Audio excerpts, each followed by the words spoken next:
ng bayan, maasahan anumang panahon. Magandang oras po sa ating lahat. Narito na ang latest update sa lagay ng ating panahon ngayon at sa susunod na 24 oras. Sa kasalukuyan ay makikita natin sa ating satellite animation na may mga kaulapan sa silangang bahagi ng Visayas at ilang bahagi ng Bicol region at may mga kaulapan din sa bahagi ng Mindanao.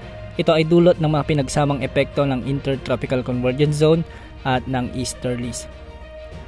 Dahil nga sa Intertropical Convergence Zone, asahan ang maulap na kalangitan na may mga kalat-kalat na pagulan at pagkidlat-pagkulog sa buong Mindanao kasama na ang Palawan. Pinag-iingat natin ang ating mga kababayan dito, lalo na yung ilang araw ng inuulan dahil posible ang mga biglaang pagbaha at pagguho ng lupa, lalo na kung may mga katamtaman at minsan ay malalakas na pag-ulan.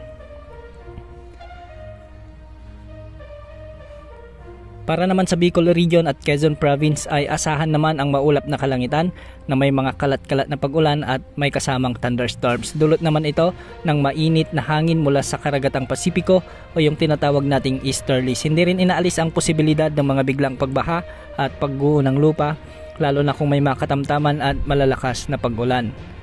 Samantala, northeast monsoon o amihan naman ang nakakaapekto sa Cagayan Valley, Aurora, Kalinga, Mountain Province at Ifugao, kaya ang mga lugar na ito ay makakaranas ng maulap na kalangitan na may mga kasamang pag-ulan. Dahil nga dito, asahan ang mga katamtaman at minsan ay malalakas na pag-ulan na siyang posibleng magdulot din ng mga biglang pagbaha at pagguho ng lupa.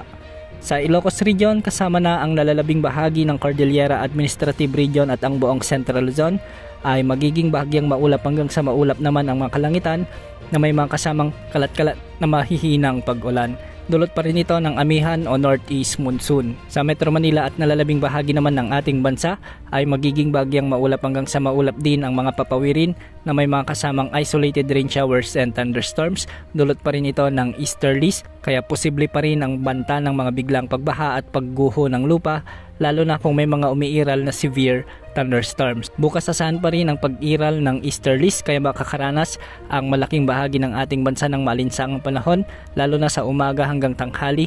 Ngunit pagsapit naman ng hapon at gabi ay asahan na ang mga kalat-kalat na pag-ulan dulot ng easterlies. Samantalang easterlies ay patuloy namang makakaapekto sa Mindanao at ilang bahagi ng Southern Luzon. Base naman sa latest monitoring ng Pag-asa ay wala pa naman tayong namomonitor na posibleng maging LPA o bagyo sa loob at labas ng ating area of responsibility sa susunod na 2 hanggang 3 araw.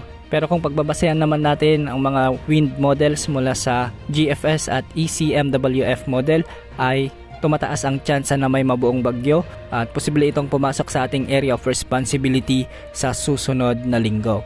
Posible itong lumapit sa bahagi ng Eastern Mindanao o di kaya naman ay sa Eastern Visayas. Hindi rin inaalis ang posibilidad na lumapit din ito sa may Southern Luzon. Kung sakaling lumakas ito bilang bagyo, ay papangalanan ito ng Pag-asa bilang bagyong Kirubin.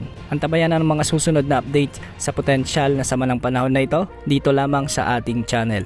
Yan ang update sa lagay ng panahon. Ito po ang weather update ng bayan, maasahan anumang panahon.